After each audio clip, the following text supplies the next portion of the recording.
پچھلی مرتبہ کراچی گیا تھا تو وہاں شاہ فیصل کالونی کے ایک ہمارے دوست ہیں، انہوں نے اصرار کیا کہ تمہارا بہت وقت نوجوانی لڑکپن کا شاہ فیصل میں گزرا ہے، تو کچھ یہاں کے ادبی ماحول کے بارے میں بھی جو تم نے اپنے زمانے میں دیکھا کچھ بتاؤ۔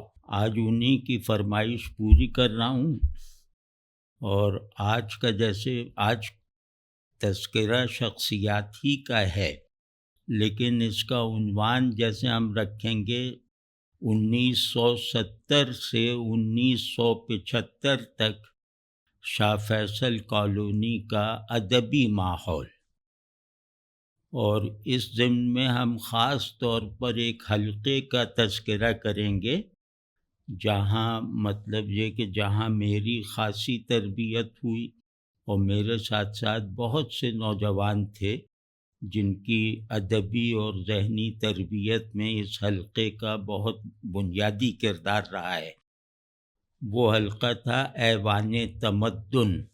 لیکن ایک پس منظر کے طور پہ میں عرض کر رہا ہوں کہ شاہ فیصل کالونی جو پہلے ڈرگ کالونی تھی ہمارے لڑکپن میں، وہاں ادیبوں شاعروں کی کئی بیٹھکیں تھیں۔ تو مثال کے طور پہ یہ شاہ فیصل 5 بلاکس پر مشتمل تھی یا اب بھی ہے۔ تو بلاک نمبر 1 میں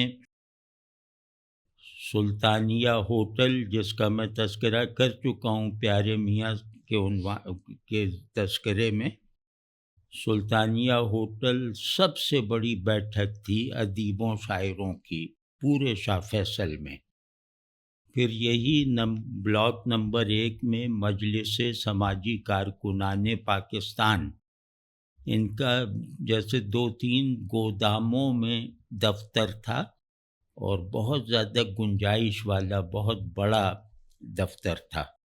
اس کے جو بانی اور صدر تھے سعید وارثی صاحب مرحوم، وہ خود بھی ادب اور شعر سے بہت دلچسپی رکھتے تھے، سوشل ورک میں اپنی بے پناہ مصروفیات کے باوجود، اور خود تو انہوں نے شاعری ادب کی مطلب تصنیف کم کیا، لیکن یہ کہ شعراء اور ادیبوں کی بہت آؤ بھگت کرتے تھے، اور انہوں نے گویا اپنے دفتر کو کھلا رکھا ہوا تھا ادیبوں شاعروں کے لیے، خواہ وہ موجود ہوں یا نہ ہوں۔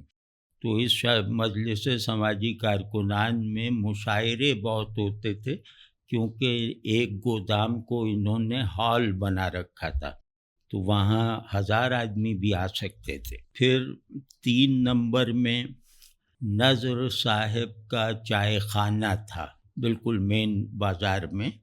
نذر صاحب انتہائی شریف اور کم گو آدمی تھے، اور مطلب یہ کہ واجبی تعلیم بھی رکھتے تھے، جماعت اسلامی کے بہت سرگرم کارکن بھی تھے، اور چائے خانہ چلاتے تھے۔ تو ان کے چائے خانے میں بھی ادیب اور شاعر بیٹھا کرتے تھے، جن میں اکثریت جماعت اسلامی سے وابستہ لوگوں کی ہوا کرتی تھی۔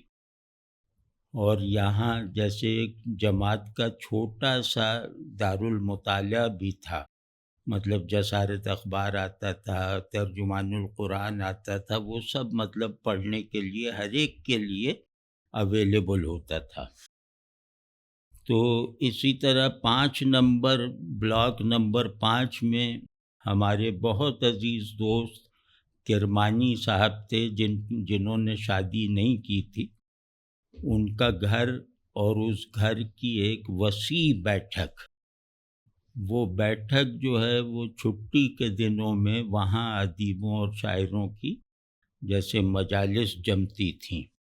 اسی 5 نمبر میں حکیم پریمی اجمیری صاحب تھے، مطلب یہ کہ انہیں سمجھ میں نہیں آتا کہ انہیں انسان کہا جائے یا فرشتہ، انتہائی خلیق، شفیق اور ہمیشہ مسکراہٹ کے ساتھ دکھائی دیتے تھے، لیکن کم گو تھے، اور ان کے مکتب کے سامنے کی جگہ پر جو ہے وہ کرسیاں شام کو بچ جاتی تھیں، اور وہاں بھی ادیب شاعر آ کر بیٹھتے تھے، جن کے پریمی صاحب مطلب معالج بھی ہوا کرتے تھے ان لوگوں کے، اور میزبان بھی۔ تو یہاں بھی مطلب، اور خصوصاً نوجوان جو 5 نمبر کے تھے، 5 نمبر 4 نمبر کے، وہ یہاں بیٹھا کرتے تھے روز شام کو۔ ایک عجیب بیٹھک تھی جس کے بارے میں کم لوگوں کو پتہ ہوگا، وہ ناتھا خان گوٹھ میں تھی۔ وہ شریف خان کا حجرہ کہلاتی تھی وہ جگہ۔ تو یہ جو تھی، شریف خان صاحب تھے، ان کا پورا نام تھا شریف خان عاجز۔ یہ پشتو کے شاعر تھے اور خان عبدالغفار خان کے بہت ریلیجسلی پیروکار تھے، نیب میں شامل تھے، اور غالباً مقامی لیڈرشپ میں اونچے درجے کا مرتبہ رکھتے تھے۔ تو ان کا ایک حجرہ تھا جو سمجھیں کہ 24 گھنٹے کھلا رہتا تھا، جس میں کبھی شاید اندر سے چٹخنی نہیں لگتی تھی۔ تو یہاں بھی کچھ لوگ جمع ہوتے تھے، لیکن یہاں جیسے اردو شاعر بھی، ادیب بھی، پشتو والے بھی، سندھی والے بھی، میں نے کچھ شخصیات کو یہاں اس حجرے میں دیکھا ہے، اور جن سے زندگی بھر کا تعلق قائم ہوا اور رہا۔ تو ایک عجیب رنگا رنگی والا ماحول تھا۔ یوں کہہ لیں کہ ادب اور شعر کی جس بھی روایت سے آپ کا تعلق ہے، اس روایت کے بہت اچھے نمائندے اور ان کی طرف سے فراہم کردہ بیٹھکیں حاضر تھیں۔ تو کچھ جگہیں ایسی تھیں کہ جہاں پر ایک طرح کے لوگ بیٹھتے تھے، اور کچھ مقامات ایسے تھے جہاں مطلب نظریاتی اختلافات کو اہمیت نہیں دی جاتی تھی۔ تو یہ جو شاہ فیصل کالونی کا یہ جو ابھی ایوان تمدن کا میں نے نام لیا، یہ شاہ فیصل کالونی نمبر 4 میں ایک صاحب اب وہاں نہیں رہتے، اس وقت رہتے تھے مختار حیات صاحب۔ مختار حیات صاحب بہت منفرد شخصیت کے مالک تھے۔ اچھا، اس زمانے میں ویسے بھی شخصیتوں میں انفرادیت ہوا کرتی تھی، چاہے لوگ پڑھے لکھے ہوں یا نہ ہوں، لیکن یہ کہ ان کی شخصیت میں ایک لٹک سی ہوتی تھی جو انہیں منفرد بناتی تھی۔ اب شخصیات میں یکسانی بہت ہو گئی ہے۔ تو خیر، یہ ایوان تمدن ان کے گھر میں تھا، اور اس کا پس منظر گھر میں بہت اچھی جگہ، مطلب بہت اچھی جگہ بنائی ہوئی تھی حلقہ کرنے کے لیے، گو کہ گھر بڑا نہیں تھا۔ مختار حیات صاحب کے والد صاحب مرحوم جو ہیں، وہ بہت نامور طبیب تھے، حکیم تھے، اور ان کا بڑا سا مکتب تھا، اور وہ مکتب مریضوں سے کھچا کھچ بھرا رہتا تھا، اور ان کے پاس دور دراز سے کے مریض بھی کثرت سے آیا کرتے تھے۔ تو لیکن وہ بھی بہت منفرد۔ ایک تو میں نے انہیں پگڑی کے بغیر نہیں دیکھا، اور دوسرے یہ کہ بالکل اجلا لباس، مطلب جس میں کوئی شکن نہیں۔ یہ بات ان کے صاحبزادے مختار حیات کے سلسلے میں بھی عرض کروں گا۔ اور بہت کم گو اور کم آمیز، مطلب مجھے نہیں لگتا کہ وہ ان کی کوئی سوشل لائف تھی وہاں۔ تو ان کے صاحبزادے تھے مختار حیات۔ مختار حیات بھی اپنے والد صاحب کی کچھ جو خصوصیات ہیں ان کے وارث تھے، جس میں طب بھی ہے، ان کو طب بھی آتی تھی، اور غالباً انہوں نے کچھ عرصہ طبابت کی بھی ہے اپنے والد کے انتقال کے بعد۔ مختار حیات ایک ایسے آدمی، اس زمانے میں تو ایسے تھے، اب اللہ جانے، کہ ان کو کسی نے ان کے لباس پر کبھی کوئی ایک شکن بھی نہیں دیکھی، بالکل بال سنوارے ہوئے، ہر طرح سے جیسے لگتا تھا کہ ابھی یہ سج بن کے آئے ہیں۔ ہم نے کئی مرتبہ شرارتاً آڈ آورز میں ان کو جا کے ان سے ملے ان کے گھر، تو یہ 2 منٹ میں بھی آئے، مطلب گھنٹی بجتے ہی آئے باہر، لیکن ان کے لباس میں کوئی شکن نہیں، سفید کرتا، سفید پاجامہ، اور بال بھی خوب اچھی طرح سنورے ہوئے، اور بالکل جیسے ایک دھلا دھلایا آدمی۔ تو انہیں کسی نے اس وضع سے الگ نہیں دیکھا، ہمیشہ نک سک سے بالکل درست آدمی، اور جیسے بیوروکریٹس بیٹھتے ہیں نا، اس طرح کے پوسچر سے یہ سلطانیہ ہوٹل میں بیٹھا کرتے تھے، اور بہت جیسے باوقار، اور بہت زیادہ ایسا کہ جیسے آدمی کو جھجک ہو جائے قریب جانے سے۔ یہ چلاتے تھے، انہوں نے بنیاد رکھی سرشار صدیقی صاحب کے ساتھ مل کر ایوان تمدن کی۔ تو ایوان تمدن کے سلسلے میں کچھ واقعات میں سراج منیر وغیرہ کے حوالے سے، منظر امام کی فرانسیسی دانی کے حوالے سے سنا چکا ہوں۔ آج وہاں آنے والی کچھ شخصیتوں کے بارے میں عرض کروں گا۔ ایوان تمدن کا ہفتہ وار اجلاس ہوا کرتا تھا، اور اس زمانے میں حلقوں کی روایت کے مطابق اس میں کوئی غزل یا نظم، اور پھر کوئی مضمون یا افسانہ، یہ کوئی شخص یعنی مصنف سناتا تھا، اور پھر اس پر تنقید ہوا کرتی تھی۔ یہ جیسے کلچر تھا حلقوں کا، اب بھی اسی سے ملتا جلتا ہے۔ تو یہاں آنے والوں میں ایک صاحب تھے ڈاکٹر عباس زیدی، یہ ڈاکٹر تھے، اور پیچھے ہی 4 نمبر سے ملحق ایک سادات کالونی ہے، اس میں رہتے تھے۔ انتہا درجے کے جیسے وہ منہ پھٹ آدمی ہوتے ہیں نا، کہ کوئی کچھ بھی ہو جائے وہ اپنی بات اسی لہجے میں اور انہی لفظوں میں کہیں گے جو ان کے غصے سے مناسبت رکھتی ہو۔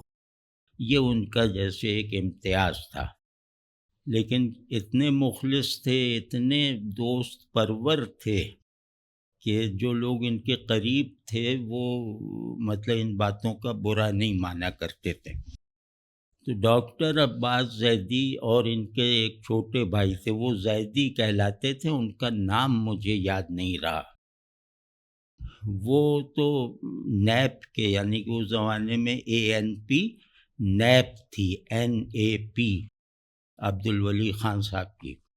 وہ نیپ کے بہت سرگرم کارکن تھے، اور ڈاکٹر عباس زیدی بھی نیب سے جیسے ایک نظریاتی موافقت رکھتے تھے، لیکن یہ ایکٹیوسٹ نہیں تھے، غالباً اپنی سرکاری ملازمت وغیرہ کی وجہ سے۔ ڈاکٹر عباس زیدی کا اگر میں ایک واقعہ ان کا سناتا ہوں، اس سے اندازہ ہو جائے گا کہ وہ کیا شخصیت تھے۔ ایک مرتبہ حلقے میں احمد حمیش صاحب آئے۔ احمد حمیش نثری نظم کے بانیوں میں سے ہیں، اور بین الاقوامی شہرت رکھنے والی کہانیاں اور نظمیں لکھی ہیں، انتہائی کریٹیو، لیکن تھوڑا سا جیسے ان میں تھی ایک آن سی تھی کہ وہ ایک تو یہ کہ اپنے اوپر تنقید برداشت نہیں کرتے تھے، اور دوسرے یہ کہ وہ تعریف کرنے والے کو بھی متوجہ کرتے رہتے تھے کہ بھئی یہ نقطہ رہ گیا، اس پہ بھی تعریف کرو۔ تو گویا وہ اپنی تعریف کرنے والوں کو نئی نئی بات سجھایا کرتے تھے۔ تو ایک مرتبہ ان کی نظم تھی ایوان تمدن میں۔ احمد ہمیش شاہ فیصل میں نہیں رہتے تھے، وہ دور سے بلائے گئے تھے، مہمان تھے۔ تو احمد ہمیش صاحب نے اپنی نظم سنائی، اور بہت اب ذہن میں نہیں ہے لیکن یقیناً بہت اچھی ہوگی۔ تو وہ سناتے تھے اس طرح جیسے اسے ڈرامیٹائز کر رہے ہوں، مطلب بہت ٹھہر ٹھہر کے صداکاری کے ساتھ، جیسے ایک ٹیبلو سا بھی بن جاتا تھا۔ تو وہ اس طرح سنانا انہوں نے شروع کی تھی اب یہ نظم، کہ جیسے مثال طور پہ یہ میں لفظ میرے ہیں لیکن صرف مثال کے طور پہ کہہ رہا ہوں، کہ اب ان کی پہلی لائن یہ ہے کہ تم مجھے جانتے ہو۔ اب انہوں نے یہ پڑھتے ہوئے جیسے سامنے والے کسی آدمی پر بہت حقارت کی نظر ڈالی کہ تم مجھے جانتے ہو، اور پھر کہتے تھے نہیں۔ اب یہ جب نہیں کہتے تھے نا تو سامنے والے کو جیسے آگ لگ جاتی ہوگی۔ اب انہوں نے نظریں گاڑی، کہا تم مجھے جانتے ہو، پھر پاز دیا، تم مجھے جانتے ہو، پھر پاز دیا، نہیں، کیڑے مکوڑوں کے پاس بڑائی کی پہچان نہیں ہوتی۔ اب کیڑے مکوڑے جب وہ کہیں گے تو اس کی طرف اشارہ کرنے کے ساتھ وہ تمام حاضرین کو لپیٹ میں لے لیں گے، یوں کر کیڑے مکوڑوں کے پاس۔ تو یہ ابھی انہوں نے یہ اس انداز سے شروع کیا، تو اتفاق یہ کہ پہلی ہی لائن میں انہوں نے مرکز نگاہ بنا لیا ڈاکٹر عباس زیدی کو۔ انہیں دیکھ کر جیسے مثال طور پہ یہی کہا کہ تمہیں پتہ ہے میں کون ہوں، بتاؤ، اور بہت زور سے، تمہیں پتہ ہے میں کون ہوں؟ نہیں، مجھے تم سے یہ نہیں پوچھنا چاہیے تھا۔ اب سب نظریں انہی پہ گڑی ہوئی ہیں۔ اندھا کیا جانے گوتم کا روپ۔ اب یہ اندھا کیا جانے یوں کہہ کے انہوں نے کہا۔ اب ڈاکٹر عباس کھڑے ہو گئے، اور وہ بہت جیسے طاقتور آدمی تھے، کھڑے ہو کے انہوں نے احمد ہمیش کو جیسے وہ کرسی پر سے اٹھا لیا، اور اٹھا کے چلنے لگے، کہنے کہ میں اسے باہر بتاتا ہوں کہ میں اسے کیا سمجھتا ہوں۔ اب وہاں ایک عجیب و غریب مطلب جھگڑا سا شروع ہو گیا، اور پھر شرمندگی کی بات یہ کہ احمد ہمیش کو بہت خوشامد درآمد کر کے بلایا گیا تھا۔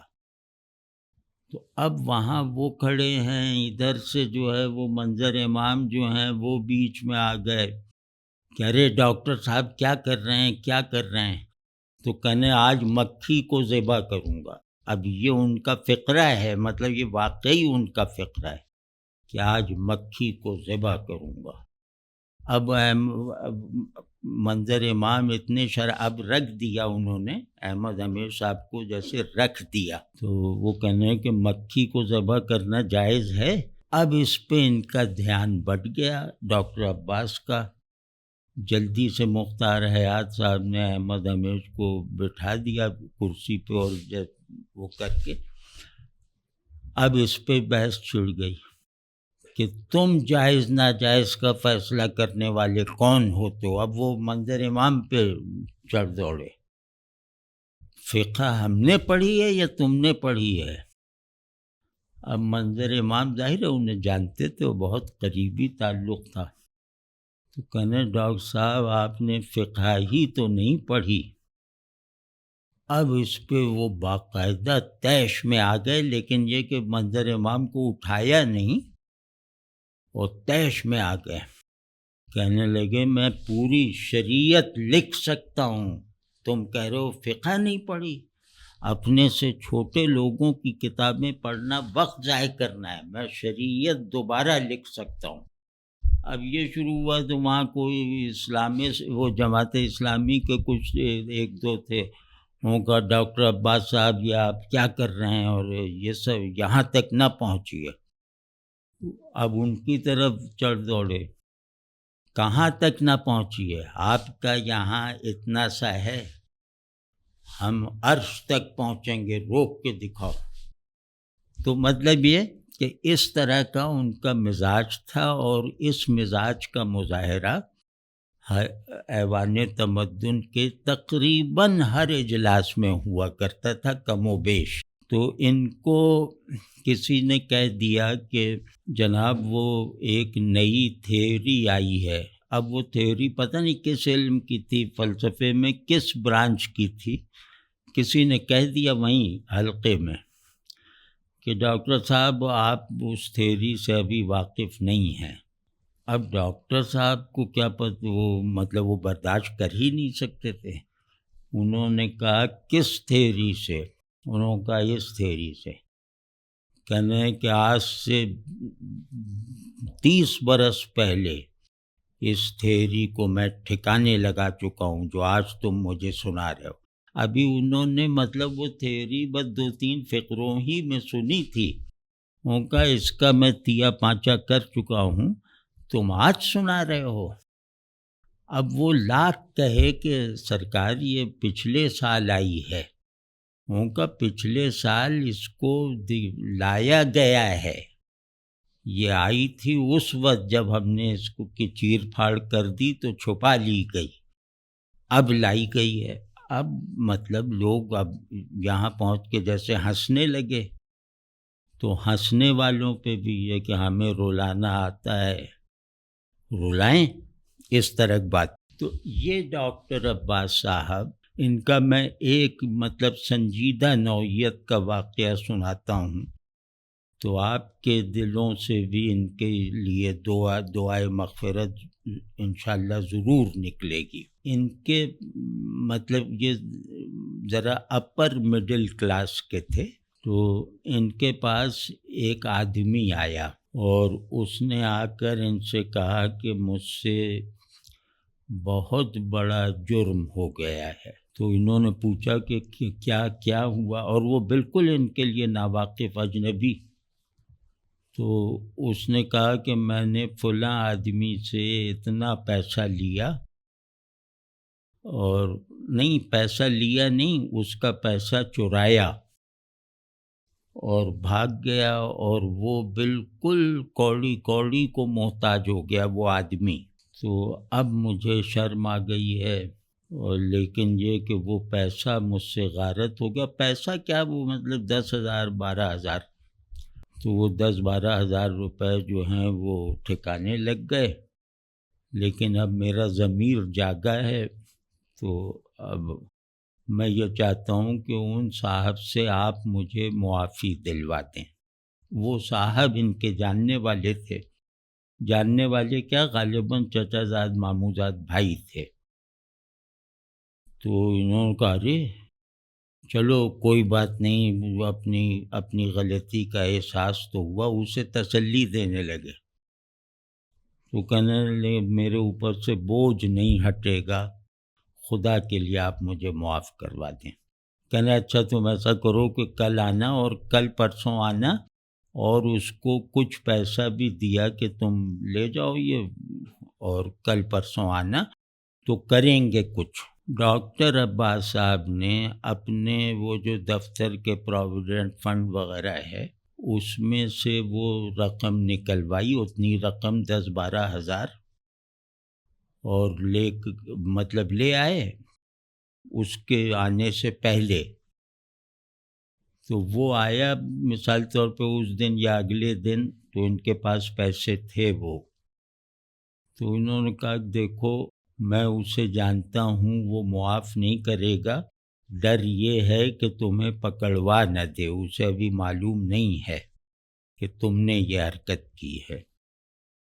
تو بہتر ہوگا کہ تم جا کے یہ پیسے اس کو دے دو، یا اگر تم شرما رہے ہو کہ بھئی وہ پہچان جائے گا کہ میں نے چرائے تھے، تو تم ایسا کرو کہ بس میں جا کے دے دوں گا اور اب تم جو ہے وہ بے فکر ہو جاؤ۔ اب وہ تو بالکل رونے لگا اور بہت جیسے عجیب سا اثر ہوا۔ اس زمانے میں 10-12 ہزار بہت ہوتے تھے، بہت زیادہ۔ تو انہوں نے خیر کہا کہ میں کل جاؤں گا اور دے دوں گا، اور پھر تم آ کے مجھ سے چاہے پوچھ لینا۔ تو گئے، اسے دے دیا، کہا کہ بھائی کوئی آدمی تھا جو یہ کر کے گیا تھا، اس نے پیسہ تمہیں یہ واپس لوٹا دیا ہے۔ تو وہ صاحب ظاہر ہے جتنا حیران ہونا تھے ہوئے۔ اس کے بعد جب یہ گیا پوچھنے کہ کیا ہوا یہ آدمی، تو انہوں نے کہا کہ ہاں بھائی وہ کام تو ہو گیا، اب تم کیا کرتے ہو؟ اب اس نے اپنی مجبوریاں سنانی شروع کی، اور واقعی وہ سچی تھیں۔ تو انہوں نے اس کا پورا گھر جیسے دوبارہ کھڑا کر دیا، اس کو کام دلوائے، اس کو مطلب بس ان کی یوں سمجھیں کہ میں نے دیکھا ہے کہ یہ ہفتوں ان کی مصروفیت کا سب سے زیادہ حصہ جو ہے وہ اس بات کا تھا کہ وہ اس کے لیے کوشش کر رہے تھے کہ یار کسی طرح یہ اپنے پاؤں پہ کھڑا ہو جائے، بیوی بچوں والا آدمی ہے، اور اس کو پوری طرح مطلب دوبارہ سیٹ کر دیا۔ اور وہ آدمی میں نے دیکھا ہے، یہ واقعہ جس وقت چل رہا تھا اس وقت میں نے دیکھا ہے۔ تو میں نہیں سمجھتا کہ ایک بالکل اجنبی آدمی کی مدد کرنے کا اتنا بڑا فیصلہ پہلی ہی ملاقات میں کوئی عام آدمی کر سکتا ہے۔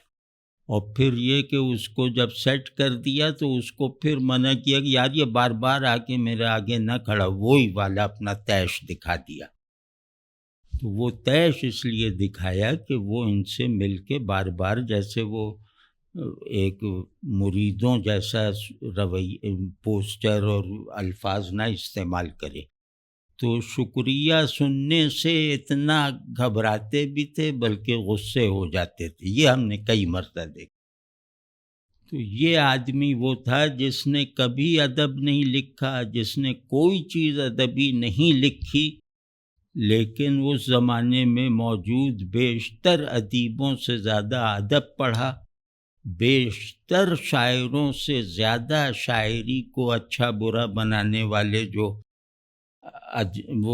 وہ ہیں، مطلب شاعری کے فنی رموز، اس کے جمالیاتی انالیسس کی صلاحیت، یہ ان میں اس زمانے کے بیشتر شاعروں سے زیادہ تھی۔ مرثیہ ایسے سناتے تھے کہ جیسے تصویر کھینچ دیتے تھے۔ اگر اس زمانے میں ریکارڈنگ کا کوئی انتظام ہوتا تو ان کے پڑھے ہوئے مرثیے بہت زیادہ مقبولیت حاصل کرتے، اور ان سے لوگوں کو یہ سیکھنے کا موقع ملتا کہ مرثیہ خوانی کے کلاسیکل آداب وغیرہ کیا تھے۔ تو اسی طرح میں نے وہ کرمانی صاحب کا جو نام لیا تھا ابھی 5 نمبر شاہ فیصل کالونی میں، کرمانی صاحب مشہور تھے، وہ کیا رئیس احمد جعفری صاحب، یہ رئیس احمد جعفری صاحب کے برادر نسبتی تھے، اور ان کے انتقال کے بعد اپنی بہن کے ساتھ ہی رہتے تھے، مطلب بہن کو گھر لے آئے تھے اور بس ان کے ساتھ رہتے تھے، اور تھوڑا بڑا سا گھر تھا، اور بہن کو جیسے گھر کی مالکن بنا کے رکھا، ان کے آگے ہمیشہ جیسے ان کے بچوں کی طرح رہے، اور خود شادی نہیں کی۔ ان کا اسٹیشنری کا اچھا بزنس تھا اردو بازار میں۔ تو ایک مطلب یہ کہ یہ جیسے ان کا فوری تعارف تھا، یہ مولانا فضل حق صاحب خیر آبادی رحمۃ اللہ علیہ کی نسل سے تھے، مطلب ان کے خاندان سے تھے، اور یہ بھی شعر کہتے نہیں تھے، لیکن شعر کہنے والوں کو اچھا شعر کہنا سکھا دیتے تھے، مطلب ایسا مجلسی ذوق تھا ان میں۔ اور پھر ہوٹر یہ کراچی کے بڑے ہوٹرز میں شمار ہوتے تھے. مطلب ہوٹ اس طرح کرتے تھے شاعروں کو کہ وہ فوراً اپنی غلطی سمجھ جاتا تھا. شعر کی کمزوری ایک دم جیسے خود اس کے سامنے آ جاتی تھی. اس وجہ سے بہت سے شاعروں کو میں نے ان کا ممنون دیکھا ہے، لیکن خود کچھ نہیں. اور بہت تسلسل سے اپنے گھر میں شعری نشستیں کرتے تھے، اور ان نشستوں کا جس طرح اہتمام کرتے تھے، وہ اہتمام دیکھ کر عجیب سا احساس ہوتا تھا کہ بھئی ہم سب بہت معزز لوگ ہیں. اب ہم تو نوجوان تھے، تو ہم وہاں جا کر جیسے اپنے آپ کو باوقار اور معزز سمجھنے لگتے تھے. اس طرح وہ اہتمام کرتے تھے. یہ کرمانی صاحب، ان میں بس ایک کمزوری سی تھی کہ یہ وہ مطلب مے نوشی کے عادی تھے، روزانہ مے نوشی کے. تو ایک مرتبہ یہ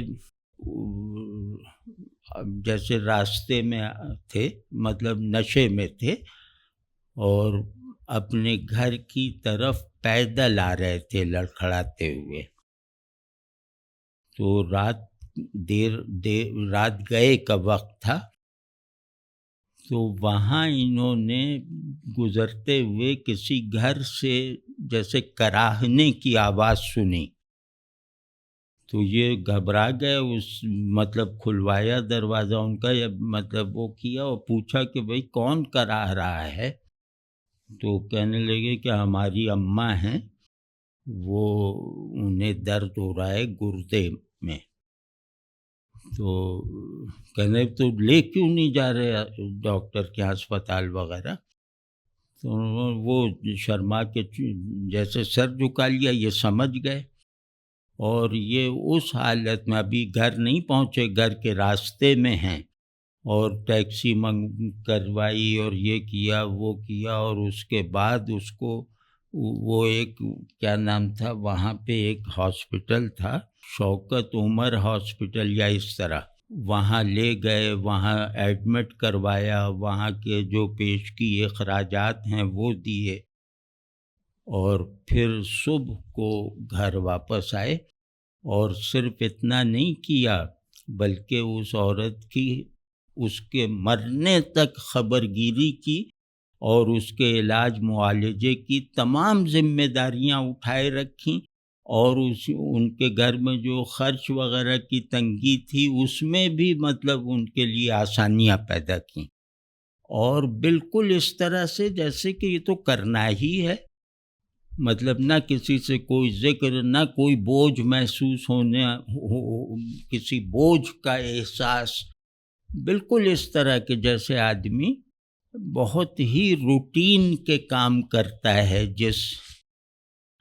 جس کیفیت میں، بالکل روٹین کے کاموں کی طرح یہ کام وہ کرتے رہے اگلے 10-12 برس، اور اس میں کوئی فرق نہیں آیا. 10-12 برس ایک چیز کو نبھانا بالکل اجنبیوں کے لیے یہ بہت بڑی بات ہوتی ہے. اور پھر ان کے لڑکا ایک ہی تھا، اس کو کسی بھی طرح کا شرمندگی کا احساس نہ ہونے دینا. وہ لڑکا ہماری عمر کا تھا، کسی بھی طرح کی شرمندگی کا احساس نہیں، اور جیسے کوئی بات ہی نہیں ہے. مطلب میں نے احسان کو اتنا کیجول انداز سے کرنے والا آدمی کم دیکھا ہے، جیسے کرمانی صاحب تھے یا جیسے ڈاکٹر عباس زیدی تھے، ان دو کا جیسے ذکر کیا. اسی طرح بہت دلچسپ، میں معافی چاہتا ہوں تھوڑا سا توڑ کے کر رہا ہوں تاکہ زیادہ لوگوں کا آ جائے. ایک بہت دلچسپ شخصیت، بہت کریٹو، وہ اللہ انہیں سلامت رکھے، وہ اب بھی شاہ فیصل کالونی میں ہیں، وہ ہیں محمد ناصر. یہ پشاور میں تھے، پھر پشاور سے کراچی آئے تھے، اور پھر کراچی بھی آ کے شاہ فیصل میں ٹھہرے تھے، اور پھر وہیں رہے اب تک وہیں ہیں میری اطلاع کے مطابق۔ یہ پشاور میں جب تھے تو وہ خاطر غزنوی، احمد فراز وغیرہ جو تھے ان کے حلقے میں تھے نوجوانی میں، اور نہایت عمدہ شاعر تھے۔ اس زمانے میں یہ ناصر صدیقی کہلاتے تھے۔ میں ان کا ایک شعر سناتا ہوں اس زمانے کا، پشاور میں جو کہا تھا، اور یہ پاکستان بھر میں مشہور ہو گیا تھا یہ شعر، کہ رکے تو چاند چلے تو ہواؤں جیسا ہے، رکے تو چاند چلے تو ہواؤں جیسا ہے، وہ شخص دھوپ میں دیکھو تو چھاؤں جیسا ہے۔ یہ بہت مشہور شعر ہو گیا تھا، بہت زیادہ، اور جس زمانے کا ہوگا یہ 20-22 برس سے زیادہ کے نہیں ہوں گے۔ تو یہ کراچی میں ریڈ کراس میں ان کو ملازمت مل گئی، یہ ملازمت کرتے رہے۔ پھر انہوں نے ایک لائبریری بھی کھولی محلے میں، وہ جو کرائے پہ کتابیں ملتی ہیں، وہ لائبریری، اسٹیشنری کی دکان، یعنی کہ اس شخص نے اپنی کسی بھی مصیبت، کسی بھی تکلیف کو اپنے دوستوں سے، قریب ترین دوستوں سے مکمل طور پر چھپائے رکھا۔ یعنی میں کہہ سکتا ہوں کہ میں ان کا بہت قریبی دوست اور وہیں رہنے والا، لیکن میں یہ دیکھ رہا تھا کہ لائبریری کیوں کھول رہے ہیں، شام کو آ کے لائبریری میں بیٹھے رہتے ہیں، اور ان کی جو سوشل زندگی ہے، حلقے وغیرہ میں آنا جانا، وہ بھی ختم ہو گیا ہے۔ لیکن ہماری میری بے حسی تھی، یا ان کی جو اپنی چیزوں کو پوشیدہ رکھنے کی صلاحیت، مجھے اندازہ نہیں ہو پایا۔ لیکن بعد میں پتہ چلا جب یہ سب مشکلوں سے الحمدللہ نکل گئے، کہ وہ وقت ان کے لیے انتہا درجے کی تنگی کا تھا، اور بہت بھاری ذمہ داریاں ان کے کاندھوں پہ تھیں، ہمیں بالکل نہیں پتہ تھا۔ تو پھر یہ معاشی ضرورت کے تحت ان سے ایک غلط فیصلہ ہوا، اور وہ یہ کہ انہوں نے گیت لکھنے شروع کر دیے، گانے جو گلوکاروں کے لیے۔ تو اس میں بھی یہ سب سے آگے رہے، کیونکہ ٹیلنٹ تھا نا، تو گلوکاروں کے لیے یہ گیت لکھتے تھے، اور وہ بہت ہٹ ہوتے تھے، اور ان کو یہ کہ ان کا معاوضہ وغیرہ بھی بہت اچھا ہو گیا تھا۔ لیکن پھر یہ شاعری کی طرف پلٹنے میں انہیں بہت دیر ہو گئی، یا شاید یہ پلٹ نہیں پائے شاعری کی طرف، اصلی شاعری کی طرف۔ تو لیکن بہرحال معاشی تنگی بعض مرتبہ آدمی کو اپنے آپ سے بے خبر رہنے، اپنی بہترین صلاحیتوں کو معطل رکھنے پر مجبور کر دیتی ہے۔ اس کا ایک اظہار ہم نے محمد ناصر کے ہاں دیکھا۔ لیکن بھولے آدمی، بالکل بھولے آدمی، اور تھوڑا ذرا تیز بولیں تو لکنت سی محسوس ہوتی تھی زبان میں، لیکن اپنے بارے میں کسی بھی طرح کی کوئی ایسی بات ان کی زبان سے کبھی نہیں سنی گئی جس میں تعریف یا ضرورت مندی کا کوئی ادنا سا پہلو بھی نکلتا ہو۔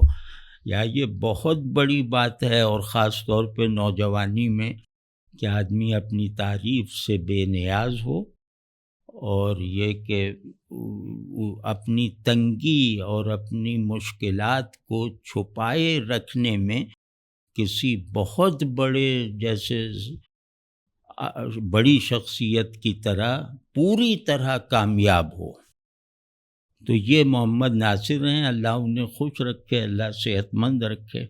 اسی طرح جیسے میں نے وہ ناتا خان گوٹ کے حجرے کا، شریف خان کا حجرہ، شریف خان عاجز، تو مجھے نہیں معلوم کہ یہ کے پی کے میں کہاں سے تھے، لیکن یہ کہ ان کا حجرہ تھا اور بہت اندر جا کے تھا، اور جنہوں نے نہیں دیکھا، ناتا خان گوٹ تقریباً 100% پشتون علاقہ تھا،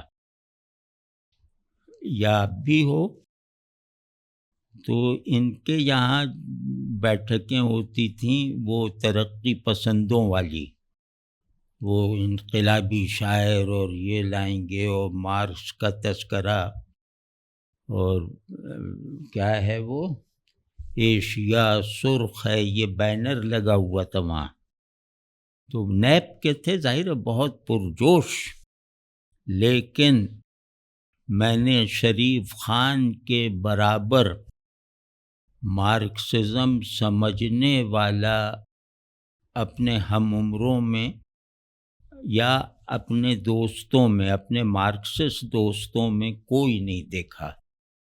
مطلب وہ کارل مارکس کو یوں کہہ لیں کہ کارل مارکس کے جو ضمنی تھیمز بھی ہیں جو دب گئے ہیں، اب جو مارکس فہمی کی روایت کا حصہ نہیں بنے، ان تھیمز کی انفرادیت، ان کی ندرت، ان کی ضرورت اور ان کی فلسفیانہ وقت پر جیسی نظر میں نے شریف خان عاجز کی دیکھی، وہ مطلب کم از کم اس وقت اپنے دوستوں کے حلقے میں کسی کی بھی نہیں تھی، اور یہ ہونے کے بعد وہ وہاں مشیر صاحب ایک تھے پی آئی اے میں کہیں، وہ ان سے میں واقف نہیں، ان کے درس میں بیٹھتے تھے، جو وہ مارکس کا درس دیتے تھے، شریف خان اس درس میں شریک ہوتے تھے شاگرد کی حیثیت سے،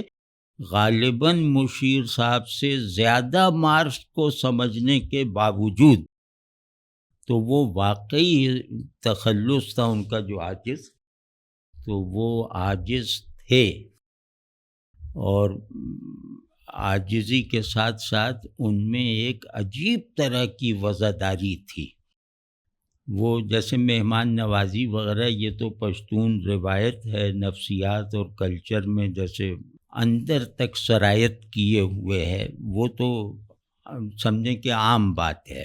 شریف خان جو ہیں یہ اپنے بدترین نظریاتی مخالفوں کے لیے بھی سراپا، جیسے وہ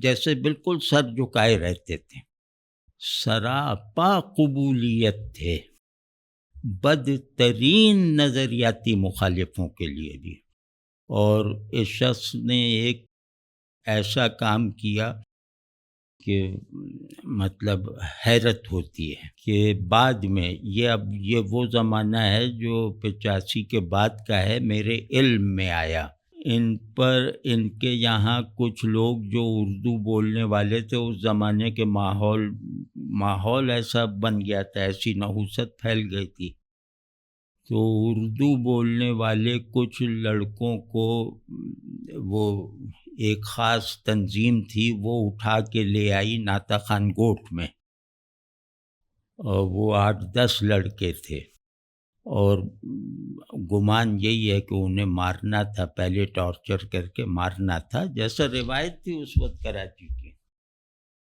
اس شخص نے بندوق لے کر یہ وہاں گیا جہاں انہیں رکھا گیا تھا، اکیلا آدمی، اور اس نے کہا کہ میں مرنے سے پہلے تمہارے 10-5 گرا دوں گا، اور بالکل جیسے بہت روب اور اس طرح سے، اور کہا کہ ان کو چھوڑو، تو ان کو چھڑوایا، اور ان کو چھڑوا کے اپنے حجرے میں لایا، اور ان کو خوب مطلب تسلی وغیرہ دے کے کھانا وانا کھلا کے صبح تک اپنی جگہ پہ سلا کر ان کو جو ہے وہ اپنی نگرانی میں ناتا خان گوٹ سے باہر نکالا۔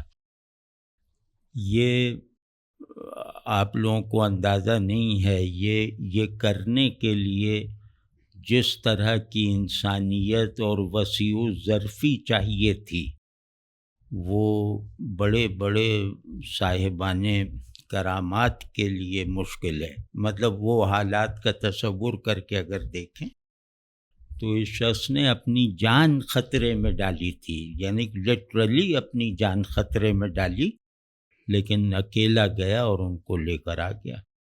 یہ شریف خان عاجز تھے، لیکن ان کی وہ جو ایک شوق تھا کہ دنیا میں سب سے بڑا فلسفہ پشتو میں لکھا گیا، دنیا میں سب سے بڑی شاعری پشتو میں ہوئی، یعنی دنیا کا ہر بڑا کام، ہر اچھا کام وہ پشتو میں سب سے بڑا ہے۔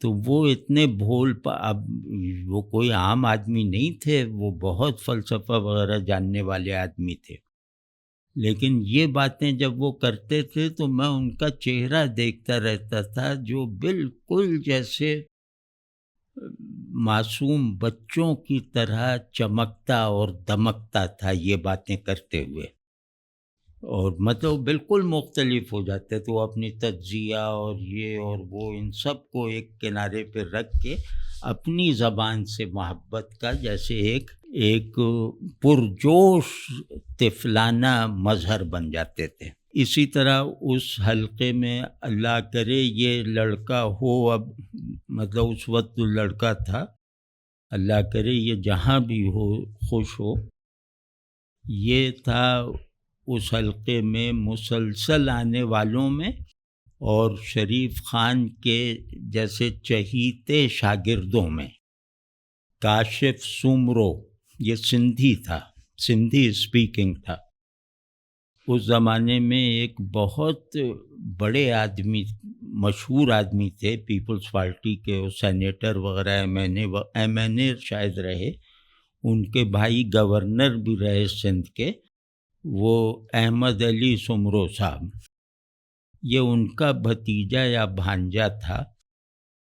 کاشف سمرو جیسا میں نے، آپ یوں کہہ لیں کہ کاشف سمرو کو دیکھتے ہی دو چیزیں جیسے دیکھنے والے میں ایفیکٹولی منتقل ہو جاتی تھیں، ایک سچ اور دوسرے تواضع، ہیوملٹی۔